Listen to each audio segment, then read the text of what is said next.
Sejarah Bandesa Manikmas. Pada tahun 1343 Masehi, ketika Bali diserang kerajaan Majapahit oleh Gajah Mada dengan para Aryanya. Kemudian Bali telah dikalahkan dan dikuasai oleh kerajaan Majapahit. Setelah Bali dikuasai oleh Majapahit, diutuslah seorang Brahmana untuk ke Bali. Beliau adalah putra dari Empu Dwijaksara yang bernama Empu Jiwaksara.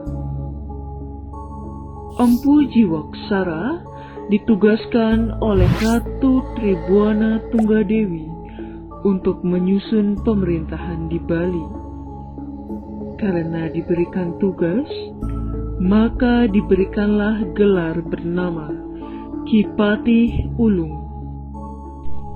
Saat datang ke Bali, Ki Patih Ulung membawa bukti surat tugas bahwa beliau utusan dari Ratu Tribhuwana Tunggadewi berupa stempel yang bernama Pusaka Menawaratna. Ki Patih Ulung menempati puri di Gelgel yang sekarang menjadi Pegatepan sebagai Dadya Sorapasa. Dan sekitar tahun 1350 Masehi, beliau menyusun dan menempatkan para Arya yang diajak ke Bali waktu menyerang Bali oleh Gajah Mada. Dan di bawah para Arya ditempatkanlah para bendesa yang dulu memimpin rakyat Bali. Ki Patih Ulung menempatkan para bendesa itu agar tidak terjadi pemberontakan antara Bali dengan Majapahit. Karena itulah beliau mengajak masyarakat Bali dan dirangkul menjadi pemimpin di daerahnya sendiri, sehingga akan terjadi benang antara Bali dan Majapahit menjadi satu. Setelah sistem pemerintahan tersusun, Ki Patih Ulung kembali ke Majapahit untuk melaporkan ke Gajah Mada dan Tribhuwana Tunggadewi bahwa sistem pemerintahan di Bali sudah tersusun. Ki Patih Ulung juga meminta kepada Ratu Tribhuwana Tunggadewi untuk ditempatkan seorang raja yang sah untuk menjadi raja di Bali. Ratu Tribhuwana Tunggadewi pun setuju, dan diutuslah seorang raja bernama Idedalem Ketut bergelar Sri Aji Ketut Kresna Kepakisan, dan beliau menjadi raja yang sah pada tahun 1350 Masehi. Kemudian dibuatkanlah puri untuk raja yang terletak di desa Samprangan Gianyar.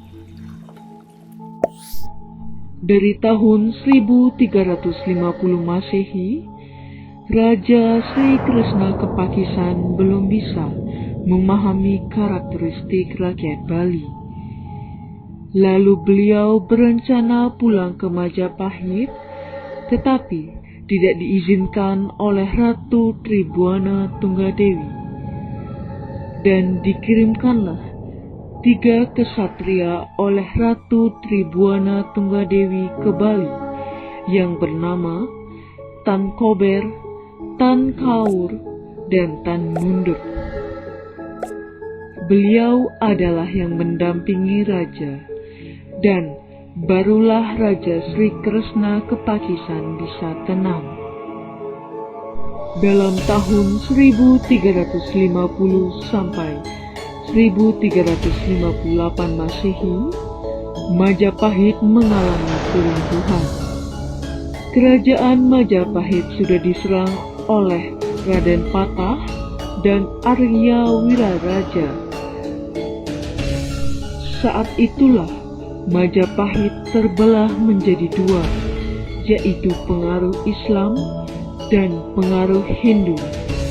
yang membuat Majapahit mengalami keruntuhan. Lalu Sri Krishna ke Pakisan mengutus Ki Patih Ulung untuk datang ke Pasuruan melihat apa yang terjadi di sana. Berangkatlah Ki Patih Ulung bersama beberapa prajuritnya. Sebelum berangkat, Ki Patih Ulung diberikan amanat untuk tidak ada pembunuhan, karena di sana ada kakak Sri Krishna Kepakisan yang menjadi raja.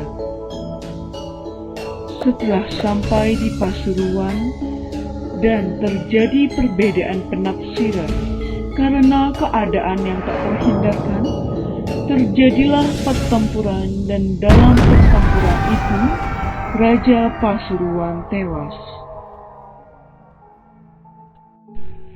Kemudian Ki Patih Ulung pulang ke Bali, di Puri Samprangan dengan membawa bukti bahwa Pasuruan runtuh dengan membawa mahkota raja yang disebut Gelung Manikmas Korsika. Kemudian Raja Sri Krishna Kepakisan sangat marah kepada Ki Patih Ulung karena sudah diberikan amanat, namun amanat untuk tidak saling bunuh-membunuh itu dilanggar. Kemudian Ki Patih Ulung dihukum dan diusir dari Puri Samprangan ke Bali Tengah di desa Mas Gianyar dengan dibekali beberapa pasukan. Dengan hukuman itu, Ki Patih Ulung selesai bergelar kesatria dan diberikan gelar baru dengan nama Kiai Gusti Pangeran Bendesa Manikmas. Begitulah sejarah Bendesa Manikmas. Semoga kalian yang menonton bisa memahami dan tidak melupakan leluhur kalian.